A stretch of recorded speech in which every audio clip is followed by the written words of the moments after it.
예수님은 제자들에게 전도의 대상자들의 범위를 정해 주십니다. 한번 같이 읽어보겠습니다. 10장 5절에서 6절 시작.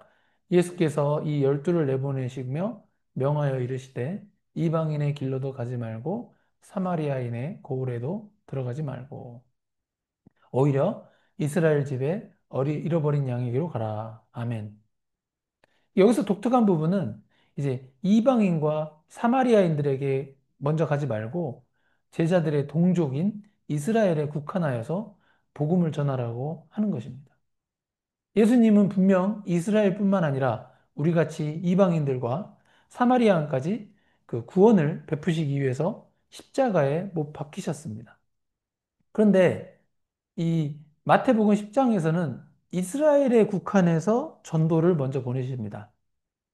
왜 그러셨을까요?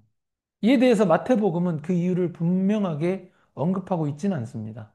그러나 마태복음 10장에서 이 오늘 읽은 장에서 12명의 제자들에게 천국 복음을 전하는 것을 명령하시면서 처음으로 파송하시는데 우선은 동족인 이스라엘 백성들을 대상으로 복음을 전하라는 것은 우리에게서 전도 대상자의 순서가 어떠해야 하는지를 깨닫게 하는 측면이 있습니다. 멀리 가서 먼저 하지 말라는 거죠. 왜냐하면 분명히 마태복음 24장과 28장 나중에 공부할 건데 복음 전파는 이 모든 민족에게 이루어지는 것이 언급되기 때문입니다. 그래서 열두 제자들을 불렀던 초기 단계, 여긴 초기 단계잖아요. 그래서 초기 단계에는 이스라엘의 국한에서 복음 전파를 명령하시지만 이들이 예수님과의 공생애를 함께 하고 예수님에 대해서 더 많이 알게 되자 예수님은 이제 모든 민족에게 복음을 전하는 순서로 마태복음의 이야기가 전개되고 있습니다. 이러한 내용을 봤을 때 우리도 예수님을 믿고 예수님이 제자가 되기로 결심한다면은 분명 우리 가족과 가까운 이웃들, 가까운 사람들부터 예수님의 복음을 전해야 할 줄로 믿습니다. 뭐 왜 딴 나라, 뭐 외국으로 가서 갑자기 전도하라는 거 아니에요. 예. 그러면서 점차 전도 대상자의 범위를 점점점 확대해 나가야 하는 것입니다. 예수님은 제자들에게 전도의 방법도 가르쳐 주셨습니다. 한번 같이 읽어보겠습니다. 가면서 전파하여 말하되 천국이 가까이 왔다 하고 모든 병든 자를 고치며 죽은 자를 살리며 나병한 자를 깨끗하게 하며 귀신을 쫓아내되 너희가 거저받았으니 거저주라. 아멘. 천국이 가까이 왔다는 내용을 전하는 것이 이 전도의 핵심 내용이셨습니다. 그리고 이 천국 복음을 전파하면서 어떠한 보상도 기대하지 말고 병든 자, 나병환 자, 귀신 들린 자들을 고쳐주는 사역을 함께 하라고 말씀하셨습니다. 심지어 죽은 자까지 살리라고 하시죠. 저는 이 내용을 볼 때마다 이렇게 가슴이 찔리고 인간적인 부담감이 드는 부분이 있습니다. 왜냐면은 저도 예전에 노방전도를 했던 적도 있고 지금도 할 의향이 있는데 이게 주로 교회를 홍보하는 전단지 돌리는데 급급했던 모습만 기억에 남기 때문입니다. 예수님은 분명히 천국이 가까이 왔다라는 복음을 전하라고 하셨는데 저는 그러한 복음의 본질은 입 밖으로 꺼내지도 못하고 그저 거리에서 헬스장이나 가게 홍보하는 전단지 뿌리는 사람들과 같은 홍보 행위를 하고 있었던 것입니다. 교회 홍보 행위죠. 이 천국 복음을 전파하기보다는 교회를 알리는 전단지 홍보 행위 위주로 가니 이게 전도의 능력은커녕 오히려 교회에 대한 인식이 일반 가게 홍보와 달라지지 않는 것입니다.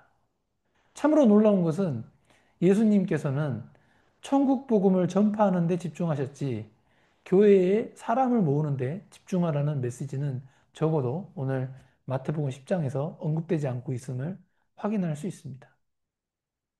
그러나 다른 성경책에서는 때가 악하기 때문에 분명 모이기를 힘쓰라는 말씀도 있기 때문에 교회에 모여서 사람들이 모여서 예배하는 것의 중요성 또한 간과해서는 안 되겠습니다. 마태복음 10장 9절에서 12절 한번 같이 읽어보겠습니다. 너희 전대에 금이나 은이나 동을 가지지 말고 여행을 위하여 배낭이나 두벌 옷이나 신이나 지팡이를 가지지 말라. 이는 일꾼이 자기의 먹을 것 받는 것이 마땅함이라. 어떤 성이나 마을에 들어가든지 그 중에 합당한 자를 찾아내어 너희가 떠나기까지 거기서 머물라. 또 그 집에 들어가면서 평안하기를 빌라. 아멘. 이 내용은 복음 전파 지역이 상대적으로 상당히 넓었다는 것을 짐작케 하는 대목입니다. 참으로 놀라운 부분은 전도 여행을 하는 데 있어서 여행 경비나 여벌의 옷 같은 것을 챙겨가지 말라고 말씀하셨던 부분입니다. 여행을 할 때는 기본적으로 필요한 의식주를 해결해야 할 여행 경비를 챙겨가지 않아도 전도하러 가는 것은 하나님의 일꾼이 되는 것이기 때문에 하나님께서 제자들의 필요를 채워주신다는 것을 약속하신 것입니다. 이 말씀도 참으로 큰 도전이 됩니다. 저는 아직도 믿음이 작아서 그런지 모르겠지만 이 천국 복음을 전파하기 위해서 제가 다른 도시로 아직 전도 여행을 해본 적은 없습니다. 단기 선교 경험도 없습니다.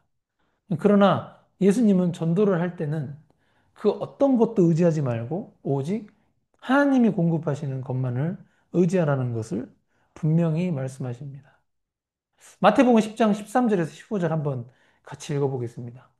그 집이 이에 합당하면 너희 빈 평안이 거기 임할 것이요 만일 합당하지 아니하면 그 평안이 너희에게 돌아올 것이니라. 누구든지 너희를 영접하지도 아니하고 너희 말을 듣지도 아니하거든 그 집이나 성에서 나가 너희 발에 먼지를 떨어버리라. 내가 진실로 너희에게 이르노니 심판날에 소돔과 고모라 땅이 그 성보다 견디기 쉬우니라. 아멘. 방금 읽은 그 말씀 구절들은 전도를 하다가 제자들을 향한 전도 대상자들의 반응에 따라서 이제 어떻게 대응해야 하는지를 간접적으로 깨닫게 합니다. 전도를 하는 과정에서 전도 대상자들에게 전도에 필요한 도움을 받게 되는 경우가 있을 수 있습니다. 그럴 때 우리는 그들의 평안을 위해서 기도해 주어야 합니다. 그러나 반대로 복음을 전하는 제자가 그 제자를 영접하지도 않고 전도에 필요한 도움을 주지 않을 때 그 집이나 성에서 나가 너희 발의 먼지를 떨어버리라라고 예수님이 가르쳐 주셨습니다. 참 냉정하죠. 전도를 하다 보면은 저도 이렇게 전도를 해보니까 인간적으로 아쉬움이 들 때가 많습니다.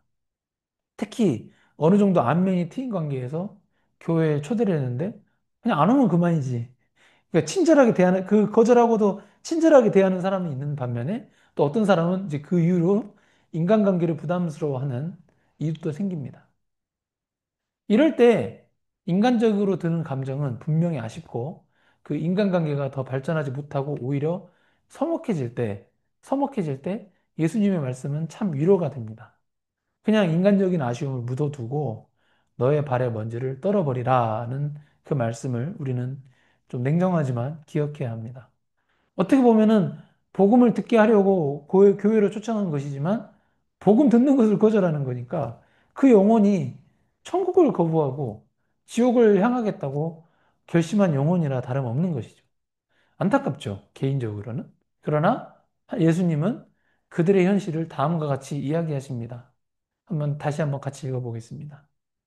내가 진실로 너희에게 이르노니 심판날에 소돔과 고모라 땅이 그 성보다 견디기 쉬우리라.